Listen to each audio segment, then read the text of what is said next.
It is time for a Quick Tips Tuesday episode of the Your Empty Nest Coach podcast.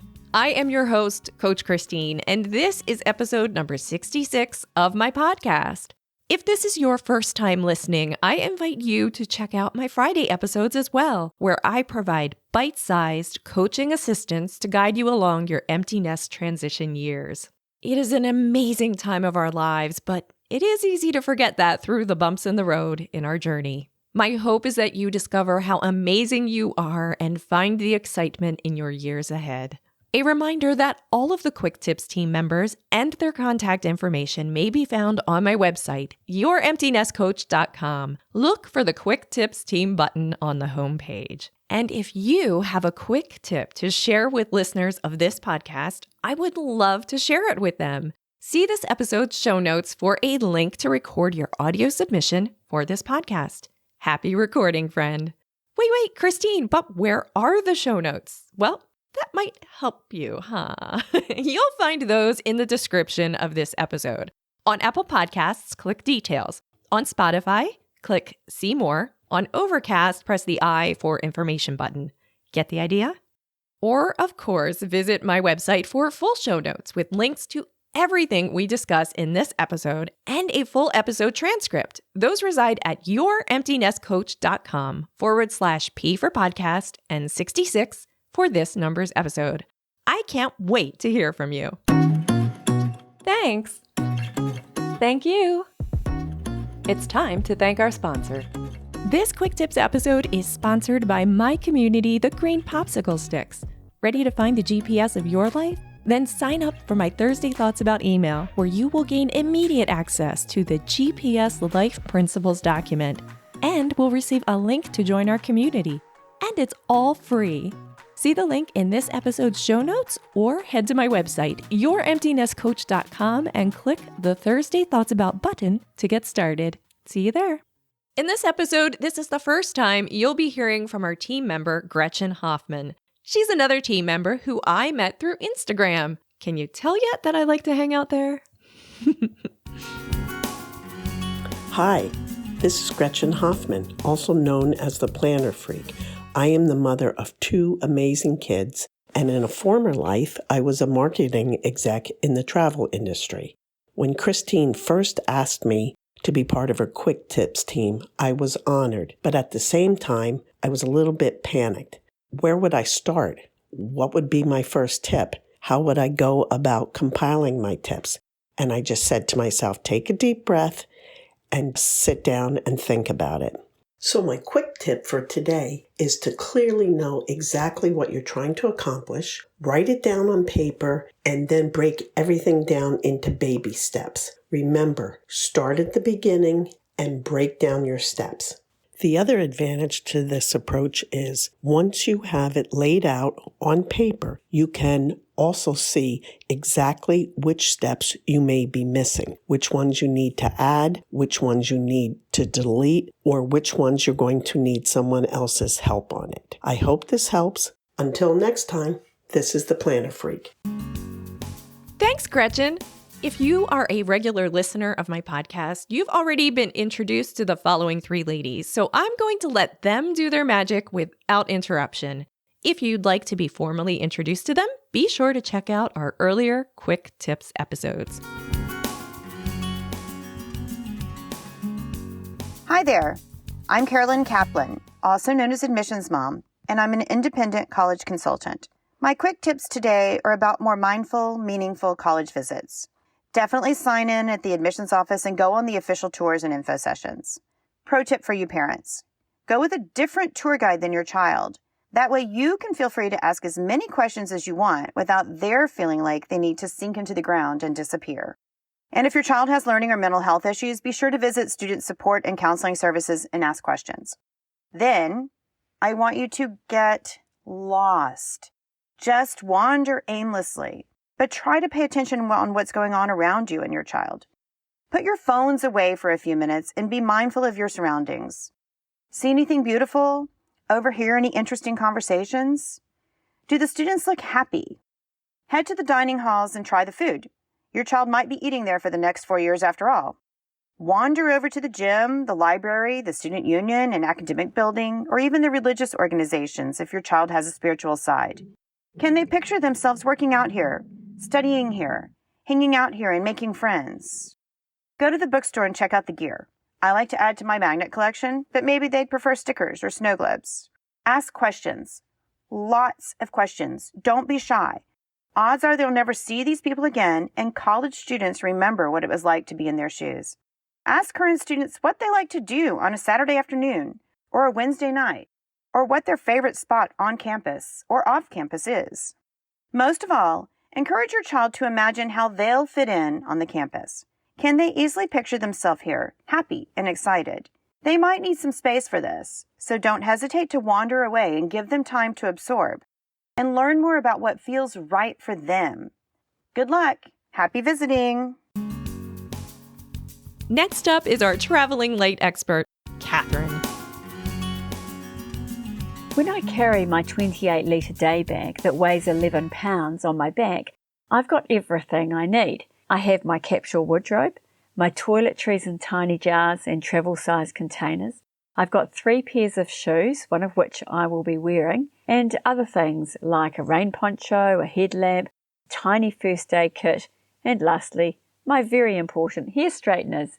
I know, that sounds ridiculous, but to me it's not. I have uncontrollable curly hair, and I like to make some effort. I sacrifice other things, like a 4th pair of shoes, so I can take my essential straighteners.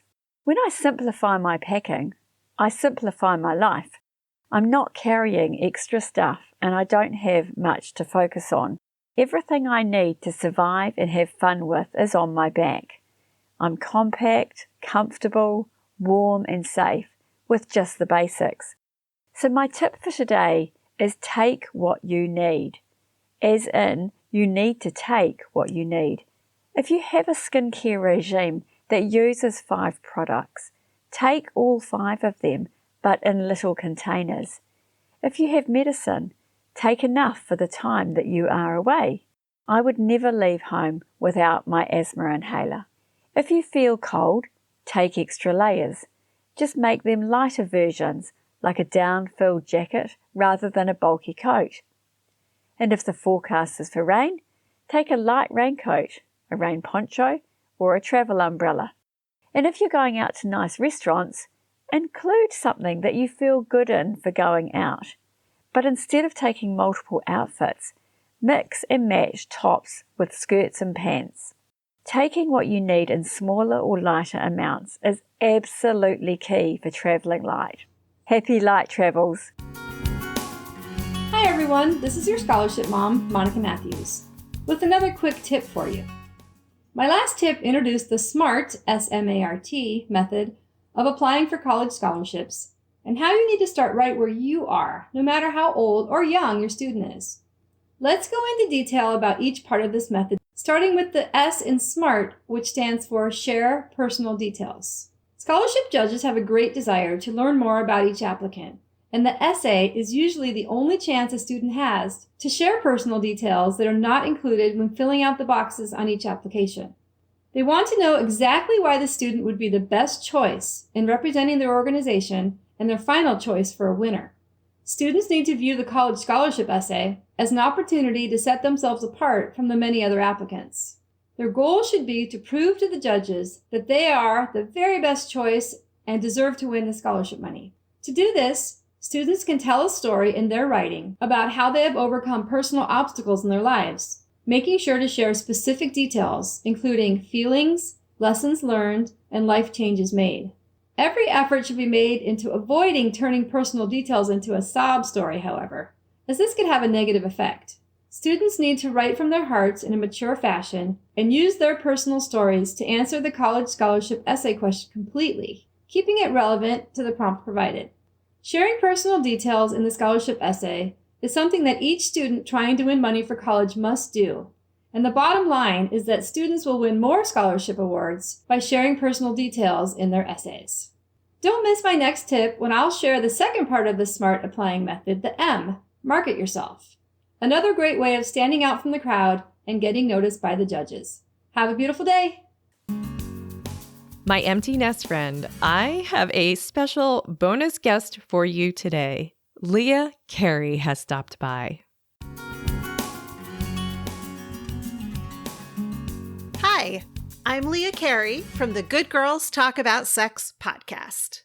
If your nest has recently emptied, you've probably spent the last few months or years imagining how much fun you and your partner can have in the bedroom once the kids are gone.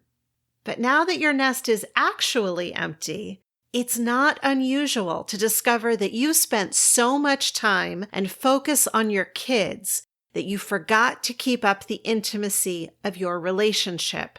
And now you don't know how to get back into the groove in the bedroom. It's time to relearn how to be intimate with your partner. Most important, don't try to jump in all at once. If you and your partner are more like roommates than lovers, don't surprise them with a big romantic gesture complete with candles and rose petals. Chances are good that you'll both end up feeling even more awkward because you're out of practice. Instead, focus on initiating small bits of intimacy every day. Put your hand on their lower back as you cook together in the kitchen. Whisper a compliment in their ear before they leave for work. The specific compliment doesn't matter. It's drawing your partner into a moment of quiet warmth that is special for just the two of you. When we've gotten used to one way of doing things for a long time, it can be hard to wrap our mind around change, even if it's the kind of change we want. So treat the reestablishment of your intimate relationship with your partner the same way you would a skittish cat. No sudden moves. No loud noises. Let them sniff your hand and run away a few times so that they can gain confidence and inch closer. Here's to your better sex life.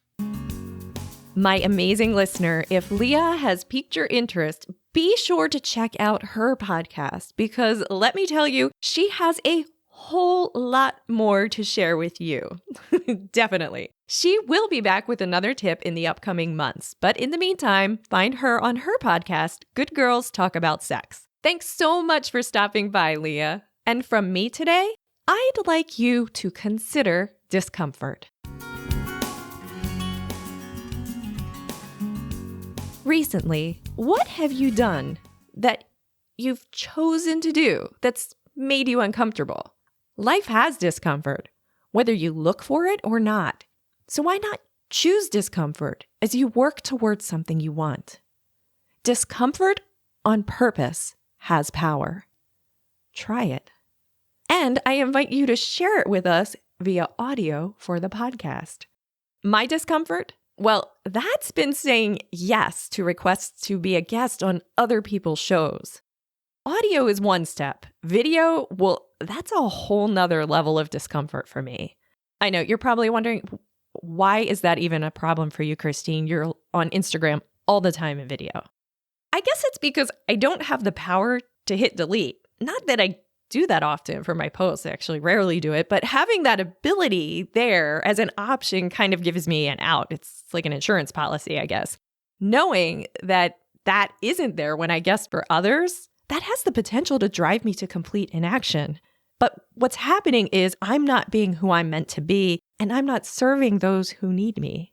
And here's the thing, each time I step out of my comfort zone, it does get a little bit easier. I'm thankful I chose the discomfort, and I'm learning from it. See my show notes for a link to one of my first full video interviews with the lovely Amy Waterman. And if you haven't already heard my guest appearance on the fantastic podcast, Hot Flashes and Cool Topics, pop over there too. Links are in my show notes. I am thrilled you listened today. If you enjoyed this episode and want the next Quick Tips episode to make its way to you in your favorite app, take a moment to subscribe to this podcast. It's free after all. My next episode is titled Becoming the CEO of Your Life, Part 3 of 5. Did you hear the first two?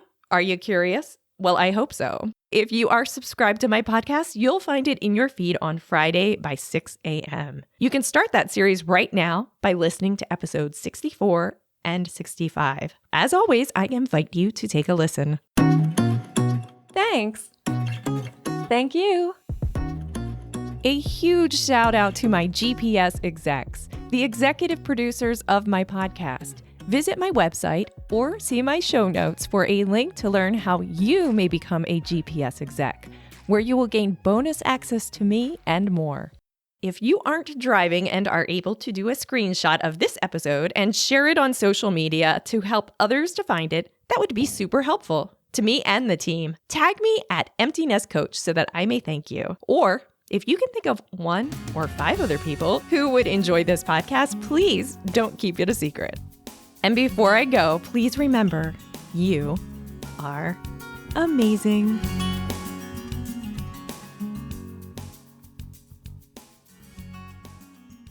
Blah, blah, blah, blah. I'm thankful I chose the discomfort and oh my goodness. And if you have a quick tips,